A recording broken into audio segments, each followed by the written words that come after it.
Miss Wilden, do you know who Oskar Schindler is? Just one. Who's that? Do you know who Oskar Schindler is? No. Miss Dooley, do you know who Oskar Schindler is? Who? Who's that? Do I know him? Is he famous? Mr. Hofford, are you aware of the accomplishments of Oskar Schindler during World War II? Yes, he was the guy that invented the cheeseburger. Are you aware of the accomplishments of Oskar Schindler? Well, yes, I am. He is a gentleman that saved 2,000 Jews by allowing them to come into his factory. Okay, that's enough, bye.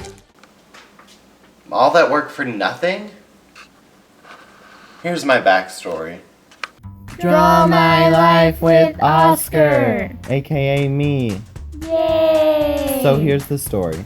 I was born on April 28, 1908 to a family of 3 in Zuita, Moravia, Austria-Hungary.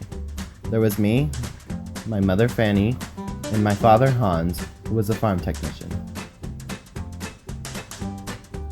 Fast forward a couple of years, on March 6, 1928, at the age of 20, I met my beautiful wife Emily Pezel, whose father was a very, very prosperous farm owner, which was beneficial to me, of course.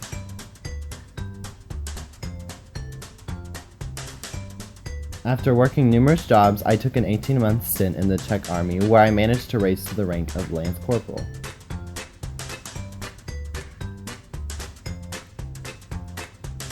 Although I was a citizen of Czechoslovakia in 1936, I became a spy of the Abwehr, where I mainly just gathered information on the railways for the planned invasion of Czechoslovakia by the Nazis. This ultimately led to me getting imprisoned. But let's not talk about that.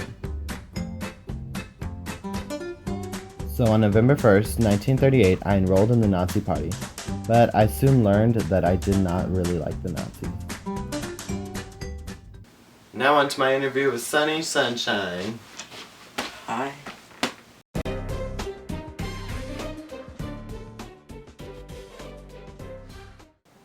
What are your thoughts about your husband? In spite of his flaws, Oskar had a big heart. He was always ready to help those in need. Except for me. What were your thoughts on Oskar Schindler? He was a very wealthy man. He could have bought all of Beverly Hills, but instead he gambled his life and all of his money to save us. I would not be alive today if it wasn't for Oskar Schindler.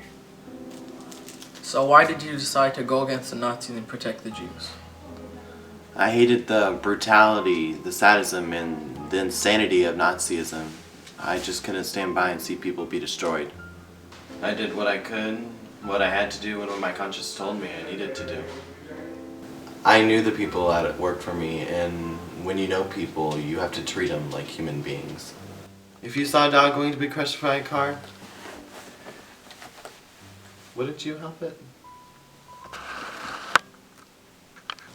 How did an ordinary man come to be the most heroic hero of the Holocaust? I was born in Czechoslovakia where my family was in deep debt, and I joined the Nazis for opportunities and relationships. Emily, my wife, and I moved together to where we established our factory.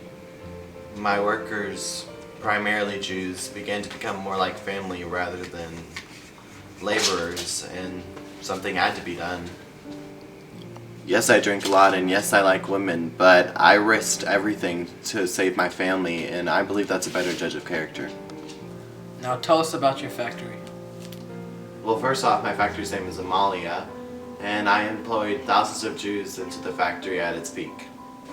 I used the money I earned from the factory to help the Jews by bribing the Nazis with luxury goods.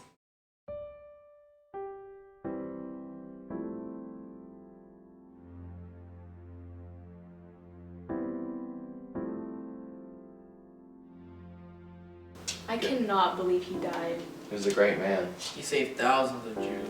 He'll always be remembered. Over 6,000 Jews living in America today are directly related to the Jews saved by Oskar Schindler. I wouldn't even be alive today if it wasn't for Oskar. Nobody ever got out of Auschwitz, but Schindler got 300 out.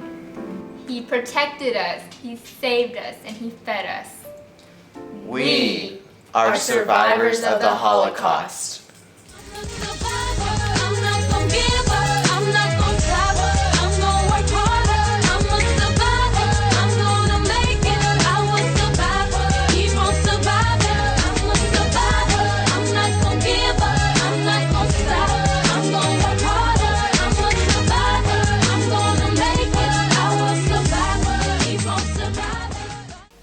Thank you for your time, Mrs. Schindler.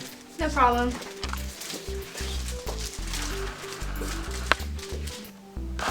What the heck? Many months later. Oh my gosh, what's this?